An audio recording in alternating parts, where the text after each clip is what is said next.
up, everybody? I'm Jesse Ziegler. That's Sean Finley. We're from Cycle News, and we had the chance to ride this Kove 450 Rally out here in Page, Arizona, while we were here at the Grinding Stone XC US Hard Enduro round. Probably not a great place to test a rally bike, but actually the area surrounding Page's race course is actually really cool for rally bikes. So we got quick ride on this thing. You've been seeing a lot of this in the press.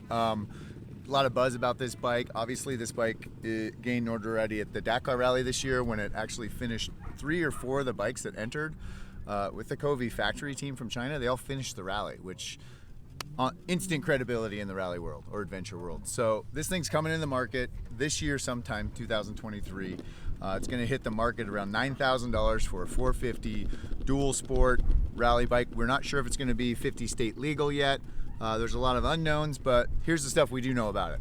450 engine, developed in China by, what's the name of the factory? It's a company called Zhongshan. So this bottom end apparently has been used in China in the domestic market there with thousands and thousands of things sold for many, many years. Yeah. They developed a new top end for it. That's the same motor though that they used at the Dakar Rally. They raced a bike pretty similar to this. It has a carbon tower for the the nav system and all that. Few other bits and pieces, like and a titanium exhaust, yeah, and a steering stabilizer, but otherwise it's basically this bike. A production bike. Yeah, at the Dakar Rally. so pretty impressive. GPX Moto is the U.S. importer that's going to be bringing them in.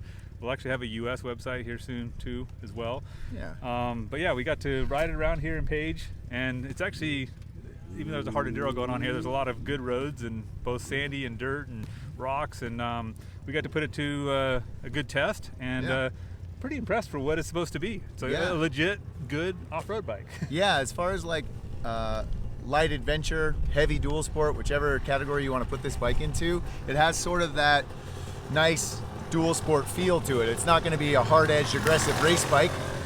It's got a soft suspension initial feel, but it has really good hold up. We were trying to bash it through some sand whoops, trying to get it to bottom out. I never got it to bottom out. Engine delivery really matches that suspension and chassis feel that is mellow, torquey, good power, but not overexerting, not a lot of wheel spin, just like a nice torquey, traction-hungry motor that still revs to like 10,000 RPMs. Yeah, and makes better power on top. It definitely seems to like to rev. But like I said, good power for a dual sportage bike.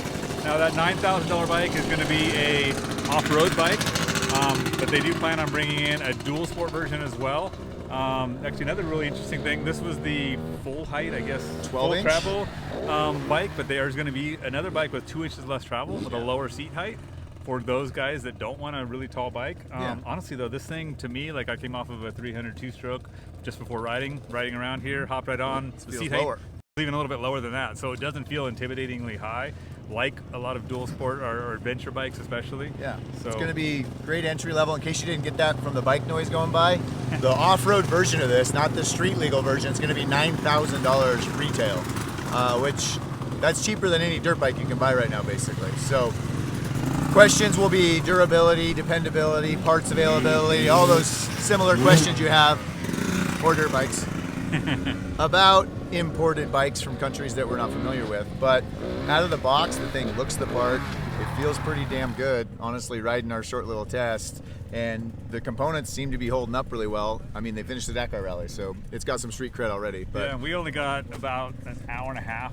Yeah. We had 2 of them. Jesse and I were both riding them. We shot photos. We were actually gone about 2 hours. So of that, an hour and a half of legit riding time on 2 different bikes. Yeah. These bikes have been getting switched around with a bunch of other people riding them for the last several weeks. So we're not the first ones on them, but they are still seem to be in pretty good shape. They seem to be holding up fine. So more information as we come. We'll get more information as soon as we can find it. Yep, and we'll keep you guys updated. This is a pre-production model. Yep. 70 units, I think, coming into the U.S. here by June of this year. You're probably not going to get one of those. Apparently they're all sold out, but they will. GPX Moto will be bringing in more of them in the next soon after that, I'm sure. Yeah. So stay tuned. More fun stuff. Peace out.